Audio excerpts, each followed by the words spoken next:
You ever feel like you've been touched 1,000 times but never actually felt held? Like people know your body, but not your story. They know your smile, but not your silence. I'm talking about that kind of loneliness that doesn't go away when someone's lying next to you.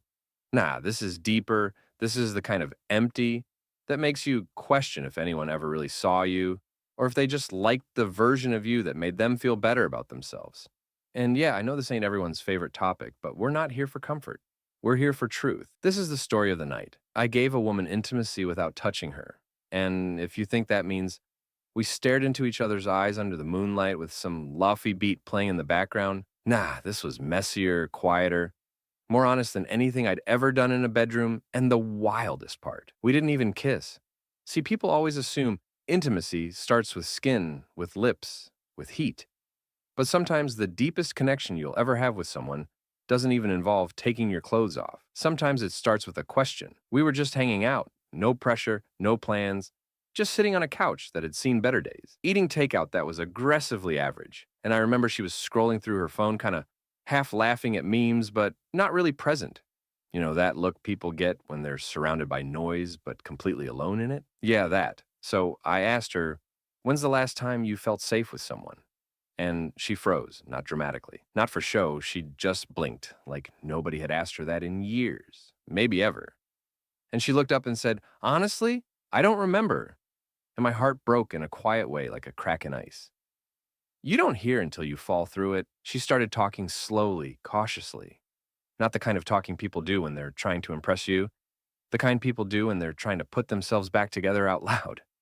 She told me about her last relationship, how he'd call her crazy every time she cried, how he'd get quiet when she was vulnerable, how he'd weaponize affection, give just enough love to keep her from leaving, but never enough to make her feel full. And I didn't try to save her or fix it or offer advice she didn't ask for. I just listened, like really listened. The kind of listening where you're not waiting to talk, you're just letting their words rearrange you.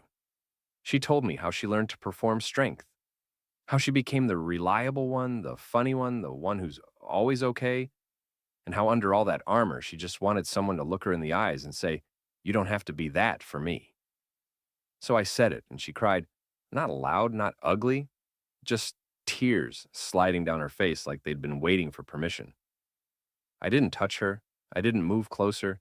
I didn't even hand her a tissue. I just let her cry, because sometimes love looks like not interrupting a moment that's finally honest. After a while, she said, I don't know why I'm telling you all this. And I said, because you know I'm not going to use it against you. And something in her exhaled, see, that's what people are starving for. Not compliments, not dates, not good morning texts or flowers on Fridays. People want to be safe, want to be seen, want to tell the truth without being punished for it. Intimacy isn't sex. Sex is easy. Intimacy is letting someone see the parts you're afraid of and trusting they won't flinch. Intimacy is sitting on a couch and letting silence do the heavy lifting. Intimacy is someone holding your pain with both hands and saying, this matters to me because you matter to me. She stayed for hours. We talked about things you can't post on Instagram, about the night she found her dad crying in the garage but didn't know what to say, about how she still blames herself for the way her sister stopped talking to her, about how she keeps choosing people who need fixing because she doesn't believe someone could just choose her. Whole and unfinished, I told her I understood. Not because I'd lived her story, but because I'd lived mine. And pain has this weird way of recognizing itself in other people. Even if the details are different, I told her about the time I had a panic attack in a grocery store and still bought the almond milk. Like nothing happened. I told her about the girl I loved who loved me back until I started showing her the parts of me that weren't poetic. We laughed hard, that stupid kind of laughter, where you're wheezing and trying to catch your breath and forgetting you ever felt heavy 5 minutes ago. And that's the thing about emotional safety. When it's real, it makes space for both laughter and grief to exist at the same table. It was past midnight when she looked at me and said, this feels like church. And she didn't mean religion, she meant reverence. She meant presence. She meant the kind of quiet where your soul gets louder. And then she said something I'll never forget. She said, I didn't know I was touch-starved in my heart. Not her body, her heart. And that's when it hit me. We're out here thinking people need more sex, more excitement, more adventure, when really most people just need to feel safe while they fall apart. Need someone who doesn't flinch when they get raw. Need someone who doesn't need them to be fine all the time. You ever hug someone and feel their whole body exhale? Like you just held something they didn't even know they were carrying? Yeah, that we didn't hook up that night. And not because we didn't want to, but because it would have been too easy to use physical closeness as a shortcut to emotional depth. And we'd already touched something way deeper. The next morning, she texted me a quote. It said, "Some people understand the language of silence." And I smiled because she got it, and I need you to get it too. Whatever love looks like for you, don't settle for the kind that only loves the curated version of you.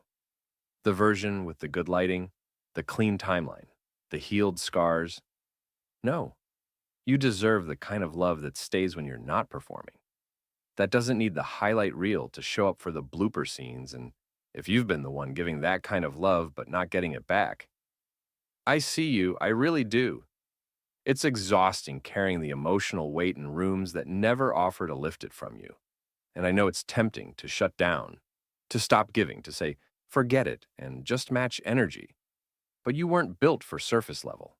You weren't built to shrink. You weren't built to pretend you don't feel things deeply just to protect yourself. So don't take up that space. Ask the deeper questions. Be the kind of presence that makes people pause and wonder how the hell you made them feel so safe in 5 minutes. And yeah, sometimes it'll hurt.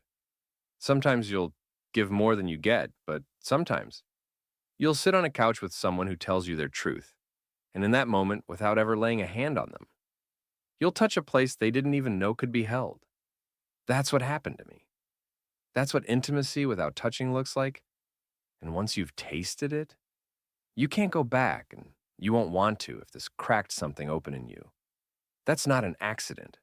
This found you for a reason. Maybe you're the one who gives safe spaces to everyone else and never gets one in return. Maybe you've never felt seen beyond your smile. Or maybe you felt it once and lost it. And you're out here wondering if it was even real. It was. And it still can be. So keep your heart soft.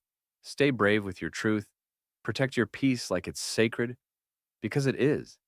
And if you've ever given someone intimacy without touching them, or been lucky enough to receive it, you know, you know exactly what I'm talking about.